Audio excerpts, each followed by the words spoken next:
Hello दर्शकों कैसे हो। हेलो दर्शकों कैसे हो। मैं अब लाइव आ चुका हूँ। कुशल मंगल खुश रहो सभी, मैं यही भावना करता हूँ। कुशल मंगल खुश रहो सभी, मैं यही भावना करता हूँ। फॉलो सब्सक्राइब करो न करो। जब से इस बात को कहना किया है, शुरू किया है, तब से वाकई फॉलोअर बंद हो गए। फॉलो सब्सक्राइब करो न करो, ये तो आपकी मर्जी है, पर ध्यान लगाकर सुनते रहो, चित्त लगाकर सुनते रहो, बस यही हमारी अर्जी है। हमें खुशी इसी मिलती है, हमारे सुनने वाले हमारी बात को सुनते हैं। तो आइए, जैसा कि हम लोगों दंपति का गाथाओं का पाठ चल रहा है, तो जब तक हमारी सामर्थ्य है और समय मिले न मिले, ढूंढ करके समय जैसा समय मिलता वैसे समय निकालता हूँ। तो चलता हूँ, जहाँ तक समय निकलता रहेगा और एक जगह रुकता रहूँगा तो सुनाता रहूँगा। जब बंद हो जाएगा तो बंद हो जाएगा। तो चलते हैं दंपति की 78वीं गाथा की तरफ, 78 की तरफ। 78वीं गाथा दंपति की, 78वीं गाथा दंपति की, सुनो सभी दे ध्यान। 78वीं गाथा दंपति की, सुनो सभी दे ध्यान। जो पंडित बग्ग की तीसरी है और देती हमें क्या ज्ञान। जो पंडित बग्ग की तीसरी है और देती हमें क्या ज्ञान। संगत ऐसे की करो, संगत ऐसे की करो, जो चाहे तुम्हारा कल्याण। संगत ऐसे की करो, जो चाहे तुम्हारा कल्याण। और ऐसी संगत ना करो जो पहुंचाए नुकसान। ऐसी संगत ना करो जो पहुंचाए नुकसान। तो चलते हैं दंपति की 18वीं गाथा की तरफ। तो ये जो घटना है, किस समय और कौन सी जगह पर तथागत सम्यक संबुद्ध ने इस 78वीं गाथा को कहा है, 78 गाथा को समझाया है भिक्षु संघ को।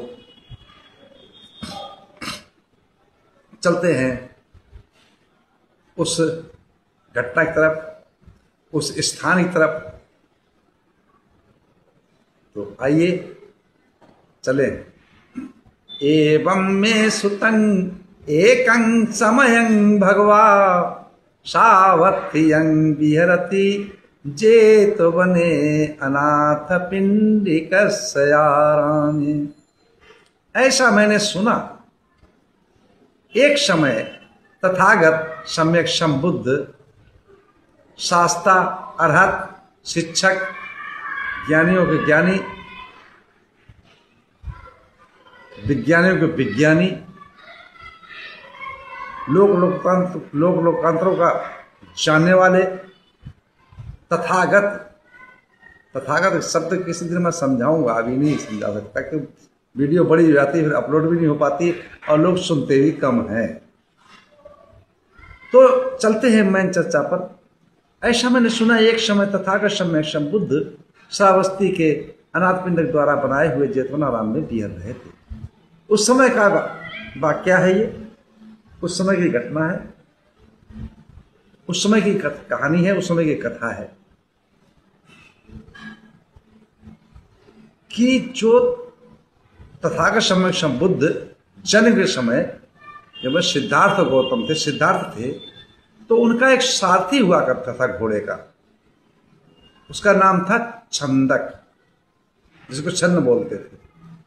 बहुत ही प्यार करता था, आपस में मित्रता भी रहती थी। तो जिस समय गृह त्याग किया है सिद्धार्थ ने, योगीराज सिद्धार्थ ने, उस समय भी छंद जो है अनुमान तक गया था। और जिस समय तथागत सम्यक संबुद्ध ने संबोधि को प्राप्त कर लिया, सम्यक ज्ञान को जान लिया, परम पद को पहचान लिया, साक्षात्कार कर लिया निर्वाण पद का, तो उस समय उनकी जो है देश देशांतरों तक उनका नाम फैलने लगा। लोग दर्शन के लिए तरसते थे, देखने के लिए तरसते थे, उनको प्रणाम करने के लिए तरसते थे। उनके संग में सम्मिलित होने के लिए तरसते, बुद्ध धम्म संग में। क्यों? भगवान बुद्ध ने बुद्ध धम्म संग की शरण में ही बताया, उसकी शरण में जाने के लिए तरसते थे। अच्छे भी आए, बुरे भी आए, भले भी आए, योगी भी आए, भोगी भी आए, अमीर भी आए, गरीब भी आए, राजा भी आए, रंक भी आए, हैं, सदाचारी भी आए, दुराचारी, सभी आने लगे। भिक्षु संघ का जनाधार बढ़ता ही चला गया, हजारों हजारों लाखों में पहुंचा। और ये जब सूचना पहुंची है तो कपिल वस्तु में, और छन्न ने जैसे ही सुना है तो उसने भी तथागत समय बुद्ध के पास आकर के और विनती करके और काषाय वस्त्र को धारण कर लिया। अब उसके मन में क्या विचार चलता है कि मैं तो इनके बचपन से साथ रहा हूं, बचपन से इनको घोड़ा पे बैठाया, चलाया, जब लास्ट टाइम इन्होंने गृह त्याग किया तब भी मैं इनके साथ था, तो मेरा सम्मान तो सबसे बड़ा है, मैं उच्च हूं। इस जो है अहंकार, जो मन में, जो चित्त में अहंकार था, दिमाग में, माइंड में अहंकार बन गया। जबकि भिक्षु संघ को चाहिए, भिक्षु को चाहिए, एक ब्रह्मचारी को चाहिए, एक सन्यासी को चाहिए, एक वैरागी को चाहिए कि अपने मन को शुद्ध बनाए, निष्पक्ष, किसी प्रकार की तृष्णा। तथा समझ में बुद्ध ने कहा भी है मंगल सूत्र में, क्या कहा? यश और अपयश, निंदा और प्रशंसा, हानि और लाभ, सुख और दुख, इनकी चेष्टा नहीं करनी चाहिए। जो व्यक्ति अगर इसमें उलझ जाता है, मान सम्मान में, निंदा प्रशंसा में, हानि लाभ में, यश और अपयश में, तो वो अपना मार्ग बिगाड़ देता है। कभी वो मार्ग पे पहुंच नहीं पाता है जहां उस मंजिल को पहुंचना है। तो तथागत समय संबुद्ध ने, जब वो क्या सोचता था, तथागत समय संबुद्ध का संग में शामिल हो चुका था छन्न भिक्षु जीवन, तो वो यही अहम में रहता था, घमंड में रहता था, गुरूर में रहता था कि मैं तो भाई, और सबसे सिकी बगाड़ता था भिक्षुओं से। अरे जिस समय सिद्धार्थ ने गृह त्याग किया उस समय तक तो मैं साथ रहा हूं, बचपन से लेके, और जिस समय तक कहते निकले नहीं तब तक मैं साथ रहा हूं, हनुमान नदी तक मैं साथ रहा हूं। वो सारे पुत्र मोगलान के क्या हो सकते हैं इतना, जितना मैं उनका अग्र शिष्य हूं। इस घमंड में, इस गुरूर में, इस अहंकार में रहता था और लोगों का इससे ही बगाड़ता था। तो ये चर्चा जो है भिक्षु संघ ने तथागत समय बुद्ध के समक्ष रखी। जो तथागत समय बुद्ध ने सुना तो उसको बुला करके समझाया और क्या कहा कि देखो, कभी भी अपने अंदर अहंकार, क्रोध, घमंड नहीं रखना चाहिए भिक्षु को। क्यों? अगर ये रहेगा तो आप कभी भी कल्याण मार्ग को नहीं पा सकते, सुख को नहीं पा सकते, मुक्ति नहीं पा सकते, निर्वाण को प्राप्त नहीं कर सकते। उसी समय भिक्षु संघ को समझाते हुए तथागत समय बुद्ध ने ये 78वीं गाथा, 78 गाथा बोली है कि संगत कैसे लोगों की होनी चाहिए, कैसे नहीं होनी चाहिए। तो उस समय भी ये कहा,